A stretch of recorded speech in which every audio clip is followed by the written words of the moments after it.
Meus amigos, uma questão bastante interessante que estabelece algumas relações entre características climáticas do Brasil e os seus biomas, a sua vegetação, uma pergunta da Unital, que nós vamos observar a partir de agora. Gostaria aqui de cortar para o slide para que nós possamos observar algumas informações.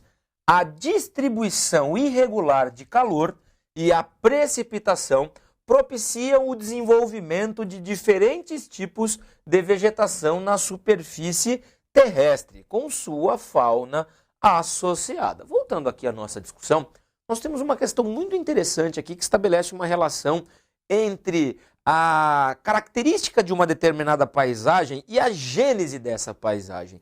Naturalmente, como propriamente a questão diz, quando você fala que o espaço recebe calor e precipitação de maneira heterogênea, ele quer dizer, na verdade, para vocês que existem áreas do planeta em que você tem uma maior incidência da radiação solar e, inclusive, gerando mais calor, e também uma quantidade maior ou menor de precipitação, ou seja, aquela chegada da água da chuva na superfície, dando origem a ambientes mais quentes ou frios, mais úmidos ou secos. E esta combinação múltipla que pode acontecer, naturalmente vai dar origem a características tanto de vegetação, como também características de fauna específicas a esta combinação de calor e umidade.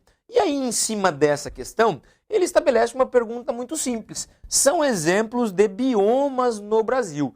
Biomas, aquela classificação estabelecida pelo IBGE, que traz algumas informações interessantes. Vou até adiantar aqui para vocês quais são os biomas brasileiros. Começando ali pelo sul do Brasil, nós temos os pampas, aquela área onde se predomina uma vegetação tipicamente de gramínea, com um clima subtropical, características típicas dele, o verão mais quente, o inverno mais frio para os padrões brasileiros e uma chuva bem distribuída ao longo do ano.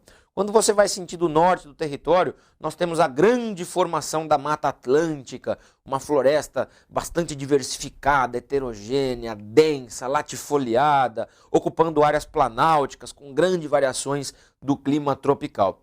No interior do Brasil nós temos o cerrado tipicamente de ambientes tropicais, com duas estações bem definidas, um verão mais chuvoso, um inverno mais seco.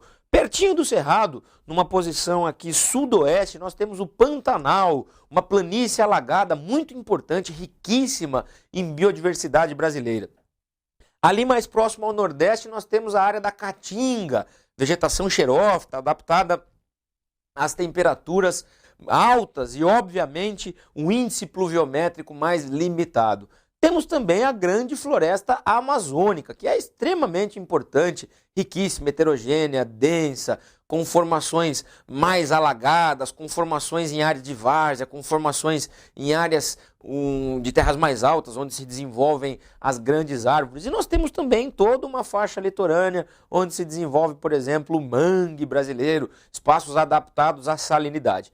Feito esse breve resumo sobre os biomas do Brasil, nós já podemos observar qual é a ideia estabelecida dentro desta questão, que é muito simples. Ela simplesmente pergunta exemplos de bioma. E aí, obviamente, feita toda essa análise, fica tranquilo de nós observarmos dois nomes que, inclusive, eu já citei nesta ilustração do enunciado da questão, que seria a alternativa D. São biomas presentes no Brasil, a floresta amazônica e os pampas. Por que as outras estão erradas? Floresta amazônica está colocada aqui, contudo está acompanhada de Antártica, que não é uma classificação de bioma estabelecida pelo IBGE.